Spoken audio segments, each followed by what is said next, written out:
નમસ્કાર મિત્રો, આજ રોજ અમે છીએ લીમખેડા તાલુકાના પાલ્લી ગામની અંદર અને પાલ્લી ગામની અંદર આપ જે જોઈ રહ્યા છો એ એક માતાજીના વિસામાની એક ગ્રામજનો દ્વારા એક પહેલ કરીને ઘણી મોટી ઝુંબેશથી અહીંયા સ્થાપના કરવામાં આવી છે અને ખરેખર આ નવરાત્રી ચાલતા પાવન પર્વ નિમિત્તે આજે વિસામાની અંદર આજે પાલ્લા ગામનું એક યુવા ગ્રુપ છે. યુવા ગ્રુપે આ વિસામાના સંદેશ સાથે લગભગ મેં હમણાં પૂછ્યું એમ કે 5 વર્ષ પહેલા એક બળવંત કાકા કે જેમણે પણ એક પહેલ કરી હતી કે પાવાગઢ ચાલતા જવાનું, પાવાગઢ પ્રવાસ કરવાનો, એને સાર્થક કરતા 2 વર્ષથી યુવા પેનલ આજે 55 યુવાનો સાથે મળી અને પાવાગઢ માય ભક્તના માતાજીના દર્શન કરવા માટે નીકળ્યા છે. ત્યારે ખરેખર ખુશીની વાત છે.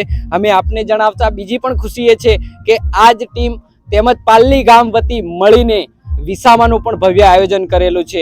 અમે આપને એ પણ કહેવા માંગીએ છીએ કે આપ સમય અનુકૂળતાએ આ વિસામાની પણ મુલાકાત લો અને અહીંયા વિસામાની અંદર જે લોક ફાળો આવે છે દિલથી બધા પોતાના આત્મવિશ્વાસ સાથે દાન કરી રહ્યા છે અને અહીંયાની યુવા ટીમ દ્વારા તેમજ ગ્રામજનો દ્વારા વડીલો આગેવાનો સાથે મળીને આ વિસામાની અંદર વ્યવસ્થાને પૂરી પાડવામાં રાત દિવસ અથાગ મહેનત કરીને પૂરી પાડી રહ્યા છે. અમે આપને એ પણ આહવાન કરીએ છીએ કે આપ આ વિસામાની અંદર પણ સહયોગ બનો, સહભાગી બનો અને આવતા દર વર્ષની જેવી રીતે ગયા વર્ષે વિસામાનું આયોજન થયું એવી રીતે આવતા વર્ષે પણ આયોજન થાય. આ વર્ષે પણ બધાનો સહયોગ રહે.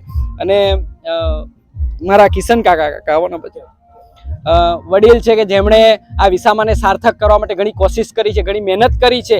રાત દિવસ એમને દિલથી માતાજીની આસ્થાને માનીને અહીંયા મહેનત કરે છે. અહીંયા મહેનત કરતા ઘણા ખાસ એવા કાર્યકર્તાઓ છે જે રાત દિવસ મહેનત કરે છે, રાત્રે પણ જાગે. હમણાં મેં પહેલાં પૂછ્યું હતું કે રાત્રે કોણ જાગે છે, તો રાત્રે જાગવું ને એ પણ ઘણું કઠિન છે. તો આ વિસામાને સફળ કરવા માટે અમારા કિશન કાકા છે, એમની જોડેથી થોડું મંતવ્ય લે કે ખરેખર કે આમાંથી શું ફાયદો છે અને સમાજને દાહોદ જિલ્લાના શું સંદેશ છે, આવતા પ્રવાસીઓને આના વિશેનો શું ફાયદો થાય છે એ પણ આપણને જણાવશે કિશન કાકા.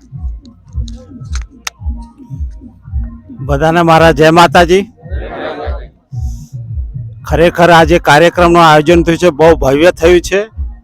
આ વિસામો પહેલા જે ચાલતો હતો પણ એમાં શું છે એકલ દોકલ ચાલતો હતો અને એમાં સંખ્યા બહુ ઓછી રહેતી હતી, પણ ગામના લોકો બહુ સજાગ થયા, જાગૃત થયા અને આ વિસામાને બહુ એક આગળ વધાર્યો અને ભવિષ્યમાં બી આ માતાજી એક આપણા ગામની અંદર કે આવતા જતા ભક્તોને લીલી વાડી રાખે, લીલી છાઈ રાખે, શરીર નિરોગી રાખે એવી મારી માતાજીને આરાધના છે.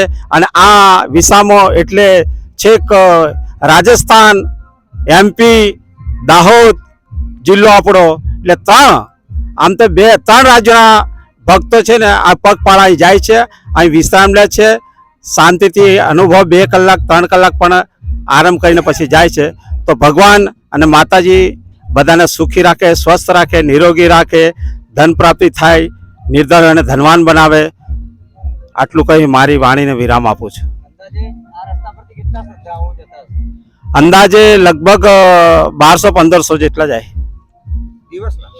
દિવસના. રાત્રે તો આખી નાઈટ જ ચાલુ જ રહે છે. આપણે તો 24 કલાક આપણો આ વિસામો છે.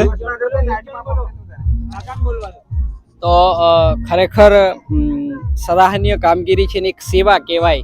અમે માનીએ છીએ ને કે માનવ સેવા, જીવતા જીવને જે સેવા કરશો ને એ જ મોટી ઉત્તમ સેવા છે. અને વિસામાને સાર્થક કરીશું. હર હંમેશના માટે ગામનો તમામનો સહયોગ રહે અને જતા પાવાગઢ જવા માટે જે પગપાળા જે સંઘ નીકળ્યું છે એમાં પણ મા મહાકાળીના આશીર્વાદ હર હંમેશના માટે બની રહે એવી શુભેચ્છા રાખીએ છીએ. બોલો મહાકાલી માત કી જય, બોલો અંબે માત કી જય.